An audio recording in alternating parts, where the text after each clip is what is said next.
بسم اللہ الرحمن الرحیم الحمد للہ رب العالمین۔ سورہ فاتحہ قرآن کریم کی پہلی سورت ہے، 7 آیات پر مشتمل ہے۔ اس کو سورہ فاتحہ بھی کہا جاتا ہے۔ فاتحہ فتح سے ہے، فتح کا معنی ہوتا ہے کھولنا۔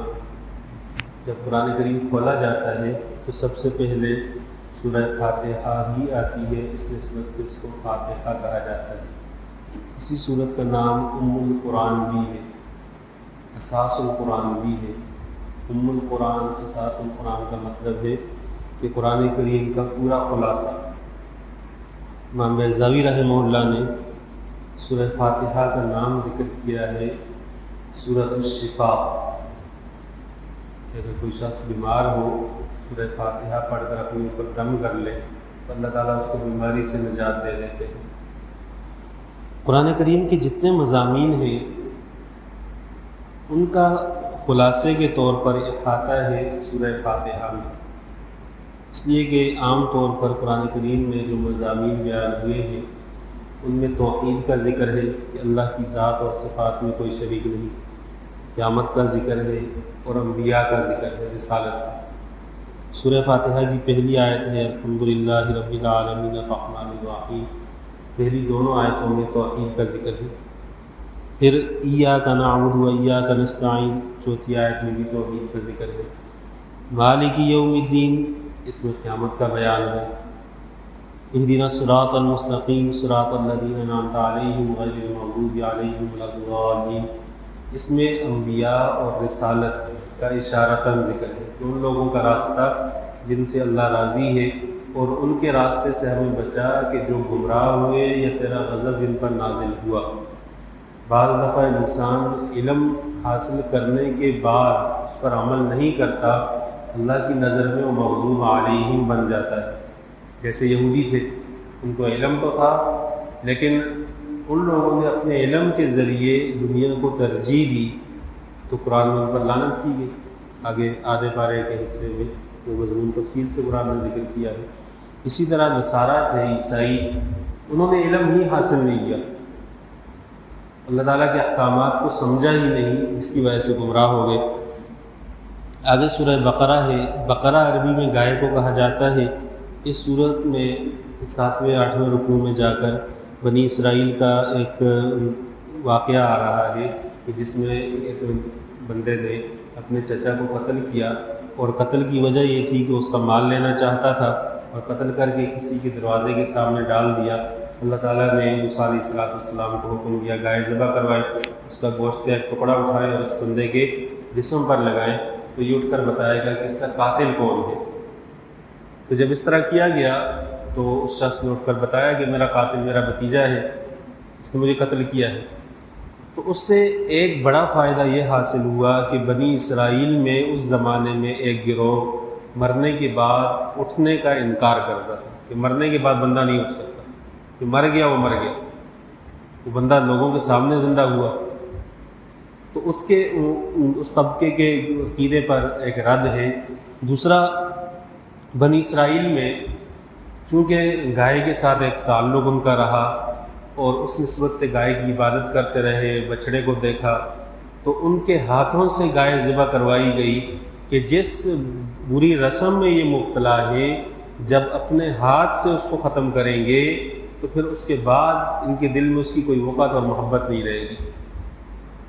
اللہ تعالیٰ کی طرف سے جو تدبیریں اختیار کی جاتی ہیں، تربیت کے باب میں والد کو، استاذ کو، شیخ کو یہ چیزیں سامنے رکھنی چاہیے کہ بعض اوقات بچہ یا طالب علم یا مرید وہ جس چیز کی محبت میں حد سے زیادہ مبتلا ہو تو اس چیز کو اسی کے ہاتھ سے صدقہ کروا دیا جائے، بار بار کروایا جائے تو اس کی محبت دل سے نکل جاتی ہے۔ تو اس نسبت سے سورت کو سورہ بقرہ کہا جاتا ہے۔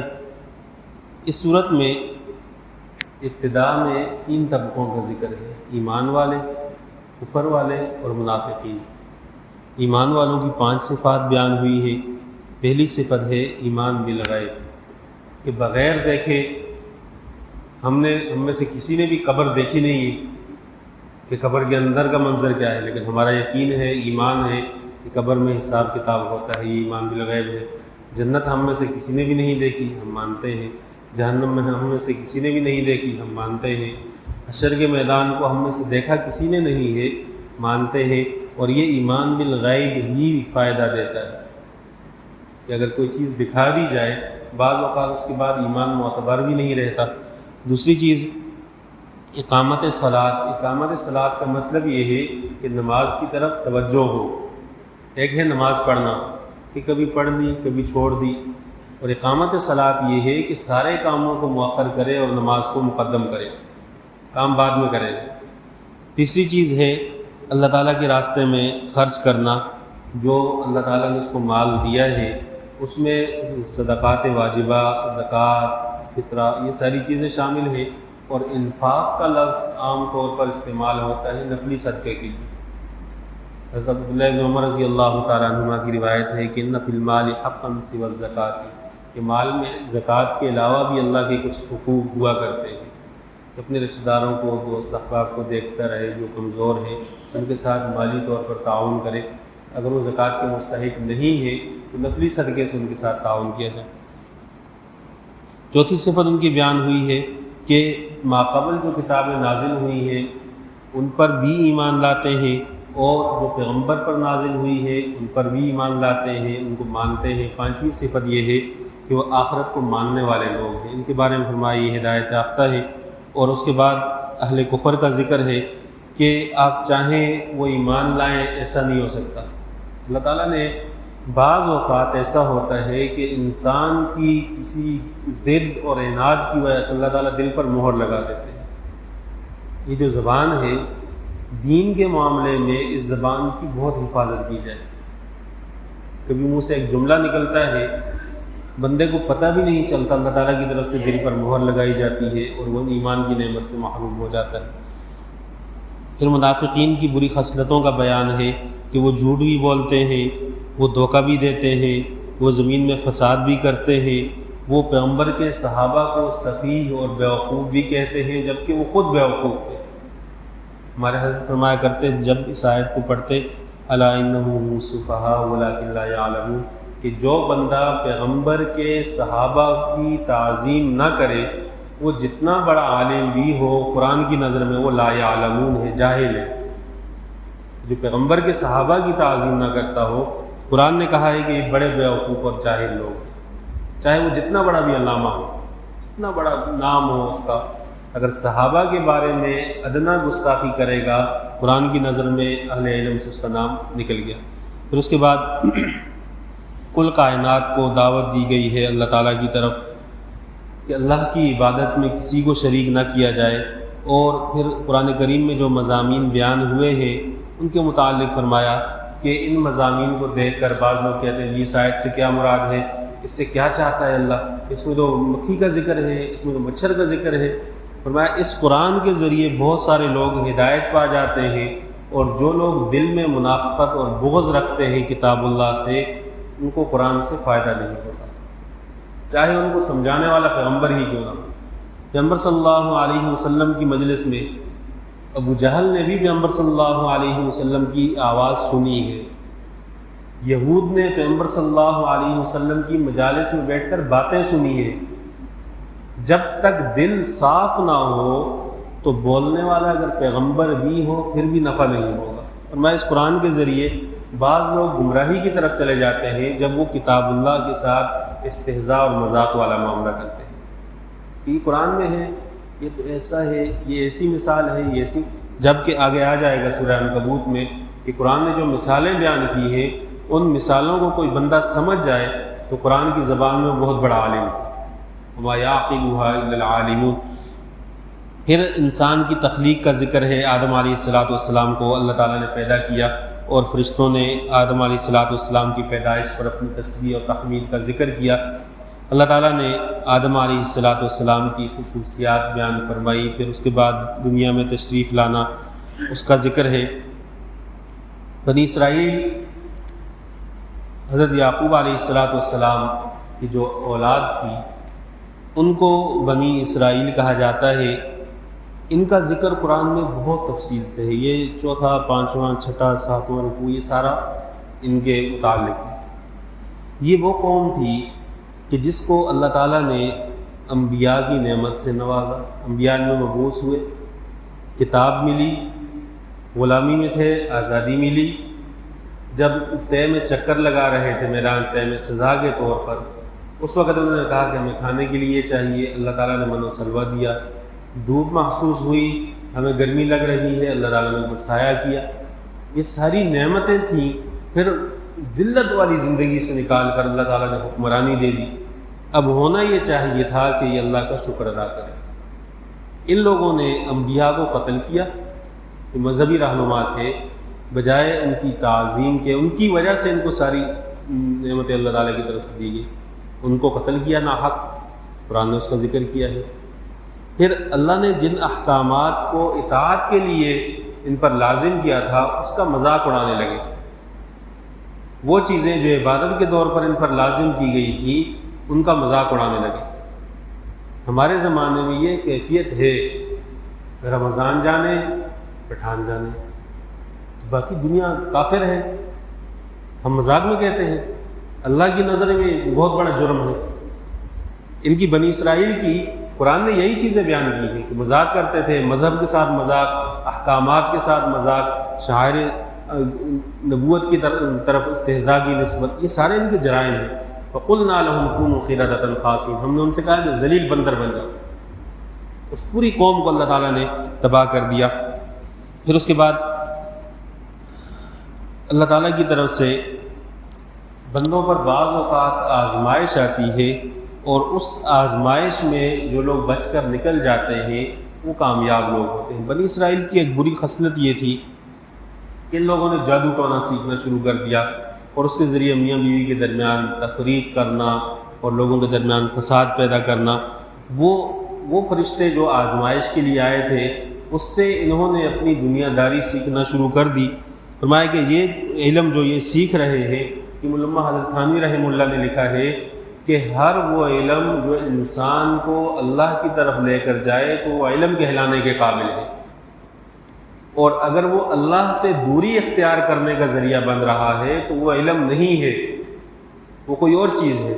جیسے ان کے بارے میں فرمایا وَلَقَدْ عَلِمُوا لَمَنِ اشْتَرَاهُ مَا لَهُ فِي الْآخِرَةِ مِنْ خَلَاقٍ وَلَبِئْسَ مَا شَرَوْا بِهِ أَنفُسَهُمْ لَوْ كَانُوا يَعْلَمُونَ. کہ یہ لوگ جو چیزیں سیکھ رہے ہیں یہ کوئی علم نہیں ہے، یہ سراسر جہالت ہے. علم تو وہ ہے جو انسان کو اللہ کی طرف لے کر جائے. پھر اس کے بعد اہل ایمان کو یہ حکم دیا گیا ہے کہ کفار کے ساتھ کلمات میں بھی مشابہت اختیار نہ کریں، کہ جس طرح وہ جملہ بولتے ہیں اس سے بھی اپنے آپ کو بچایا جائے. مسلمانوں کا الگ تشخص ہے، اگر دنیا میں ترقی چاہتا ہے اس تشخص کو پکڑ لے، اللہ تعالیٰ کی طرف سے ان کو اٹھان ملے گی. پھر اہل کفر کے بارے میں فرمایا کہ اہل کفر کی شروع سے یہ چاہت ہے کہ اہل ایمان کو ارتداد کے ذریعے کفر کی طرف موڑ لیں، اور ان کے دلوں میں حسد ہے ایمان والوں کی. دیکھیں یہ قرآن کریم کے وہ مضامین ہیں کہ جن کا انکار نہیں کیا جا سکتا. قرآن یہ کہتا ہے کہ اہل کفر کے دلوں میں اہل ایمان کے لیے حسد ہے. قرآن یہ کہتا ہے کہ اہل ایمان کچھ بھی کر لیں، ان سے یہودی اور عیسائی یہ راضی نہیں ہو سکتے جب تک کہ یہودیت یا عیسائیت اختیار نہ کر لیں. یہ تو قرآن کے ایسے صاف کلمات ہیں کہ جن کو بندہ پڑھے، غور کرے، پھر اپنی کیفیت دیکھے. کہ ہم کبھی باہر چلے گئے، وہاں جا کر ہم ان کے رنگ میں اپنے آپ کو رنگنے کی کوشش کرتے ہیں. باہر ملک میں رہے لیکن اپنا اسلامی تشخص برقرار رکھے، اس میں اس کی عزت ہے، اللہ کے ہاں مقبول ہوگا. پھر اس کے بعد حضرت ابراہیم علیہ السلام کا ذکر ہے. اللہ تعالیٰ نے ان کو آزمایا، ان پر آزمائش آئی، قوم چھوڑنی پڑی، قبیلہ چھوڑنا پڑا، علاقہ چھوڑنا پڑا، بڑھاپے میں جا کر اولاد کی نعمت دی گئی، وہ اولاد چھوڑ کر بیابان میں نکلنے کا حکم دیا گیا. ابراہیم علیہ السلام نے دعا کی، یا اللہ یہ جو شہر ہے مکہ کا شہر، اس کے رہنے والوں کی روزی میں فراوانی کر دیں اور یہاں امن پیدا کر دیں. اب یہاں پیغمبر کی دعا ہے، اس میں آپ غور کریں، بنیادی طور پر دو چیزیں ہیں، ایک معیشت اور ایک امن. یہ دو چیزیں ہیں کہ ان دو چیزوں سے اس شہر والوں کو نواز دے۔ جب بھی اسلامی حکومت ہوگی اس کے اقتدار کے بعد احکامات اسلامی پر عمل کروایا جائے گا، اور معیشت اور امن اس کی ذمہ داری حکومت پر ہوگی، اور حکومت کو قبول کرنا پڑے گا۔ اس کے بعد ابراہیم علیہ السلام نے بیت اللہ کی جو تعمیر کی اس کا ذکر ہے۔ آخر پارے میں پیغمبر صلی اللہ علیہ وسلم کے صحابہ کو ایمان کے لیے معیار قرار دیا گیا ہے۔ فَإِنْ آمَنُوا بِمِثْلِ مَا آمَنْتُمْ بِهِ فَقَدِ اهْتَدَوْا، کہ اگر یہ لوگ ایسا ایمان لائیں جیسا کہ صحابہ لائے ہیں، کما آمنتم، جیسا کہ تم لائے ہو یعنی صحابہ، تو پھر یہ ہدایت پا جائیں گے۔ اب صحابہ کی جو ایمان کی ایک کیفیت ہے اور ایک کمیت ہے، کیفیت تک تو انسان نہیں پہنچ سکتا، وہ تو ہر بندے کی الگ الگ ہے۔ کمیت اور وہ عقیدہ جو صحابہ کا تھا وہ رکھنا لازم ہے۔ بعض لوگ یہ سمجھتے ہیں ہم صحابہ کے ایمان تک کیسے پہنچ سکتے ہیں، قرآن یہ مطلوب ہی نہیں ہے، کیفیت الگ چیز ہے۔ جیسے ایک بچہ ہے، چھوٹا بچہ ہے، آپ اس سے کہیں آ جائیں نماز پڑھیں، کیسے نماز پڑھیں؟ جیسے امام صاحب پڑھ رہے ہیں۔ اب امام سورہ فاتحہ پڑھ رہا ہے، امام کو ترجمہ پتہ ہے، امام کوئی رکوع پڑھ رہا ہے، اس کو ترجمہ پتہ ہے، اس کی کیفیت الگ ہے امام کی پڑھنے کی۔ چھوٹا بچہ جو نماز پڑھ رہا ہے وہ کبھی یہاں سے کھجلائے گا، کبھی یہاں سے کھجلائے گا، اس کو کچھ پتہ نہیں ہے، لیکن رکوع وہ بھی کر رہا ہے، سجدہ وہ بھی کر رہا ہے۔ تو یہ کمیت کا مل جانا یہ بہت بڑی نعمت ہے کہ صحابہ جیسے بن جاؤ، اگرچہ ظاہری اعتبار سے ہی بنو۔ کیفیت تو بہت بڑی نعمت ہے، وہ تو پیغمبر کی صحبت کی وجہ سے ان کو بہت بڑا مقام ملا، لیکن معیار صحابہ ہیں، ان کو سامنے رکھ کر جو بندہ ایمان کے لیے محنت کرے گا، اعمال کے لیے وہ کامیاب ہے۔ اللہ تعالیٰ سے دعا ہے قرآن تعلیمات پر عمل کرنے کی توفیق عطا فرمائے۔